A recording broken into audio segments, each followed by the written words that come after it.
Welcome to Tie Chats, hosted by Van Learning. These conversations are centered on the trends in education shaping today and tomorrow. Leading the conversation is our host, Dr. Bryce Johnson. Bryce recently served as Assistant Superintendent of Curriculum and Instruction for the Blue Springs School District. With 28 years in education, he has served as a teacher, assistant principal, principal at both elementary and middle schools, and director of technology, and now joins the Van Learning team. Bryce, what trends in education are we focusing on today? I think today's chat is really getting into a topic that I should say has lots of momentum across the country, maybe a resurgence a bit across the country with the topics of foundational reading and science of reading. And so I'd like to welcome today to the chat Jennifer Phillips. So Jennifer Phillips is an expert in foundational reading and science of reading.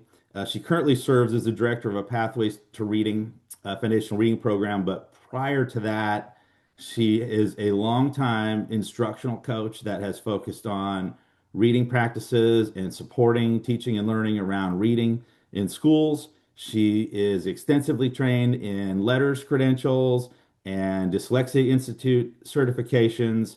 She's also collaborated with many national experts in this reading arena, including David Kilpatrick and many others. So, Jen, thanks so much for being on the chat today. To get started, if you just want to share a little bit about maybe your journey in this reading space and your work with Pathways at the time, that'd be great. Okay.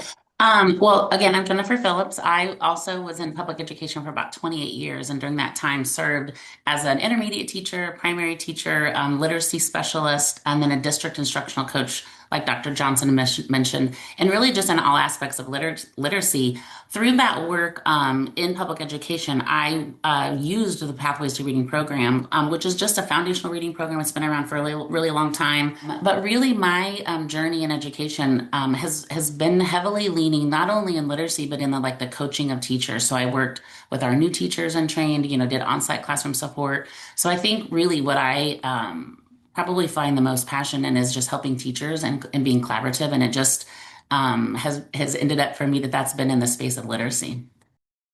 Appreciate you being on the chat. I know we're going to get into a lot of topics today that every district is thinking about what their strategy is, how it looks, how Right. effective it may or may not be at the time. So the thing I'd like to first start in to visit a little bit about is, when people hear science of reading, it's such a Mhm. buzzword right now across the country and in state departments. So, how do you define that? There's just so many decades of research behind the science of reading, and you use the term resurgence, and it's, a lot of this research that people are really talking about right now that is such a buzz topic has been around for decades, for years. And I think, like reading isn't natural. Like we don't come out of the womb reading. There's a lot of things we come out of, you come out doing, and reading is not necessarily natural. And so the National Reading Panel, like in the 90s, came out with a lot of research. So the components they talk about are phonemic awareness, phonics, vocabulary, fluency, and comprehension. And those aren't new topics. It's like you couldn't pick up a reading manual, over the years and not see those in there. I think sort of the resurgence of it comes a little bit from social media. So there was a podcast out there that a lot of people got behind about the science of reading and what best practices maybe, were and weren't. And so I think honestly, it's about systematic and explicit instruction. But what happens is, you use this term foundational reading and people, everybody talks about the educational pendulum and how it swings. Well, the science of reading best practices has been out there forever. It's just that now I think with social media, parents are really advocating for their kids now, which again, when I was younger, it was like, parents just kind of trusted that the school was going to do what was right. And I think that trust has become a thing that districts have to gain from their parent population and being able to say, our teachers do understand the science of reading. We are implementing the science of reading. And so it's not a new concept. It's just gotten a lot of press, I think. And the pandemic, I feel like, played a little bit of a role in that as well because kids were at home, parents were seeing learning. I think parents had to be, we've always had parents that are involved with their kids. It feels like very heavily involved in, primary grades that parent engagement kind of wanes after a certain amount of time. But kids were at home learning and parents could see things that maybe were and weren't happening. So like I would attribute a lot of the resurgence to social media and people's access to information and just kind of the pandemic. Right. And I think you're right. I mean, I think there's an ultimate where, education is a results system. And so at some point, you know, over time, we've recognized systematically, as you mentioned, that we haven't had proficient readers to the degree that we would hope coming out of our Yes. system as they progress through the early elementary grades. And I think that in combination with all those things that you mentioned have really kind of led to that significant traction now around science of reading Right. components. And then really the next step then is districts taking a close look at, okay, what do we have implemented in our classrooms?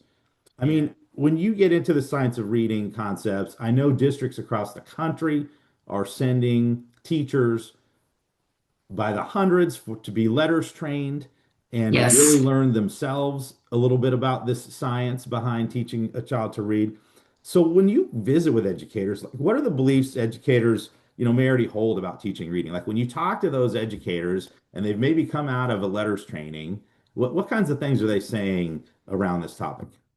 I think one of the big problems, and it really is a problem, we have teachers that are coming out of their undergrad programs with no courses in the science of reading, and so they're walking into the classrooms for the first time. So if I'm working with a new teacher, they might not have any background in the science of reading at all. A lot of the mind shift has been from that idea of I can just do one thing for all my students versus I have to really look at data. I have to think about, where are my students? Where are their foundational gaps? And I'm talking that can be up into kids in like late elementary school into middle school. If they have foundational reading gaps, I mean, that those are things that need to be addressed. And so I feel like teachers are feeling more empowered when they come out of letters. But the problem is they're coming out with the knowledge, but then they still need guidance because we all know how busy teachers are. They don't have a lot of time. I feel like, again, since the pandemic, people are really protecting kind of their home life. So, how do we put tools into their hands that we know are effective for students, but are also kind of turnkey, like ready to go? I think that's a Right. big thing is like they know now what to do when they come out of letters, but they need guidance and help figuring that out in terms of what's it look like daily. I think that's a great point. And I think that's really a lot of momentum that's going on with those teachers as they come out of that training because you're right. They come out of that training with this recognition of best practice. However, they often go back to their home school or their district, but they don't necessarily have the tools in play that align with what they just learned, Yeah. right? Unless they try So, to create something on their own, which that's time right. consuming and they don't necessarily have necessarily the skill set to think about, okay, what would my year-long curriculum look like? Right, a comprehensive approach for sure. Well, that leads Yes. right into the next question, which is what are some of the key components that would need to be in place, in your opinion, to have an effective program that delivers these key fundamental principles that come from letters training and science of reading based instruction? I think the first thing really is, professional learning is not something that can be like a one and done experience. So again, teachers come out of letters, maybe 4 days of on-site training over 2 years, there's 8 days, but really just that idea of I think vertical alignment is key, and I think it has to be more than just an initial training. And so, are there advanced training? Are there ongoing support systems in place in terms of coaching? So, I think as hard as it is sometimes to think about investing in the teacher versus a program, I think is a really critical piece for administrators to think about because there is no perfect program. But you just need to really invest so that teachers can make instructional shifts based on the kids that are sitting in front of them. So I think to be successful for any implementation, you have to have ongoing support.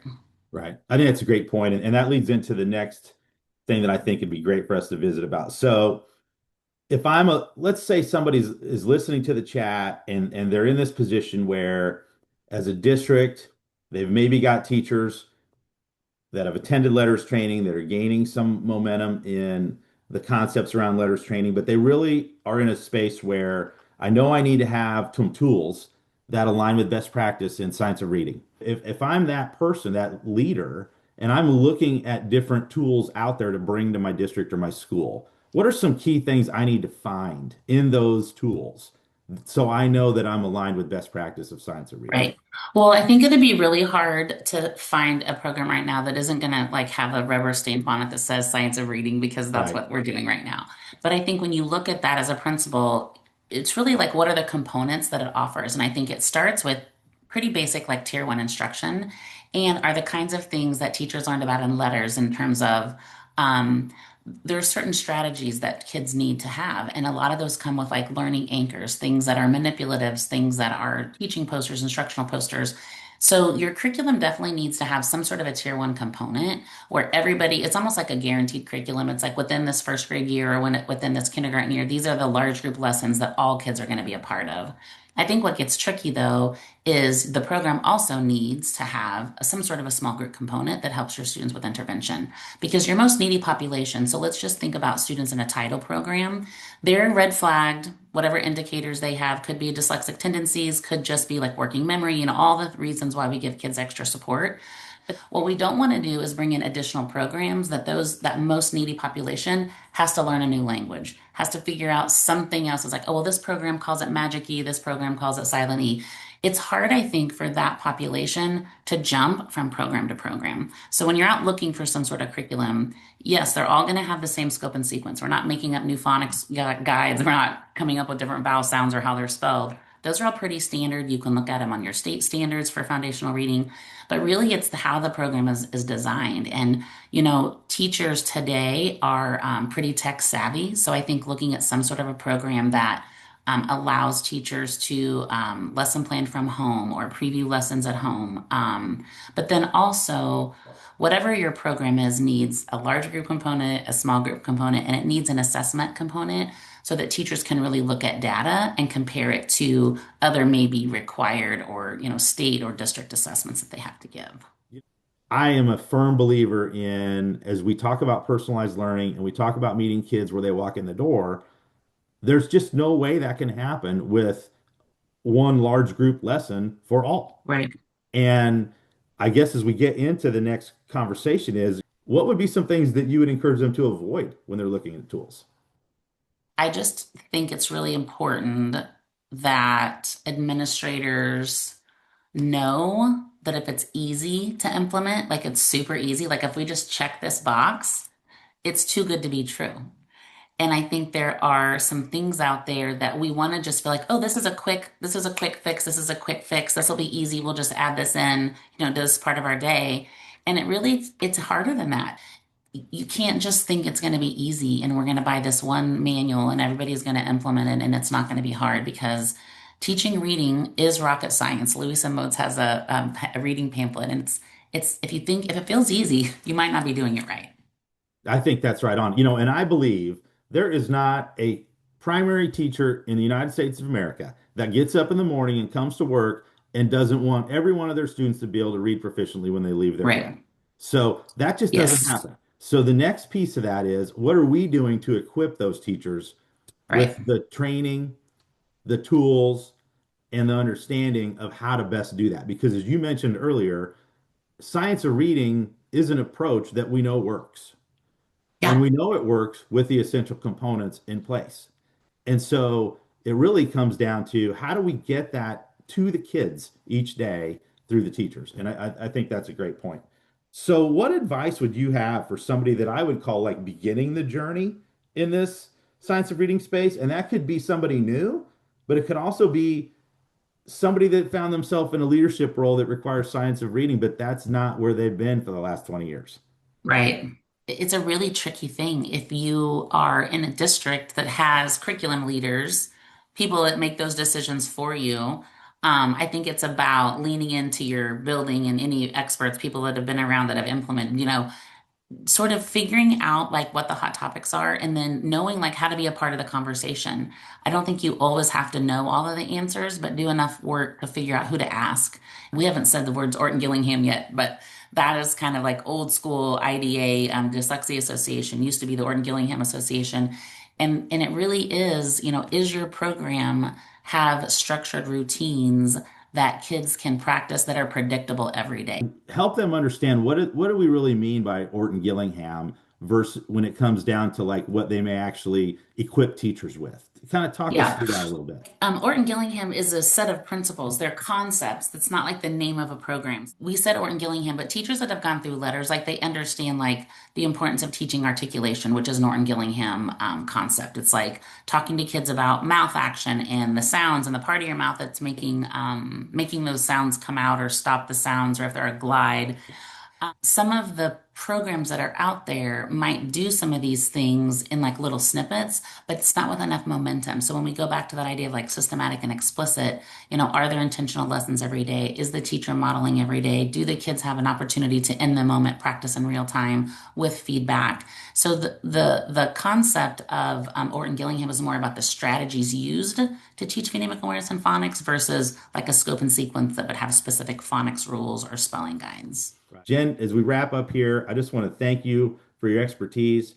I want to thank you for all the work you've done, not only as an instructional coach, but across the country in promoting best Oh, practice thanks. in teaching kids to read. I know that's your passion. It's very For clear sure. that it's your passion. So thanks again for coming onto the show. I really appreciate the chance to collaborate with you today. I also, as we wrap up here, of course, I want to thank Van Learning for hosting the collaboration, making the conversation possible. The team at Van Learning's got a lot of great tools for education with adaptive learning in the CTE world, but really just thanks for being a part of continuing the conversation around best practices in schools for kids and learning. So, Jenn, thanks for taking some time today to visit with the chat. Absolutely. We really appreciate it, and have a great rest of the day. Yep, you too. Thanks for having me.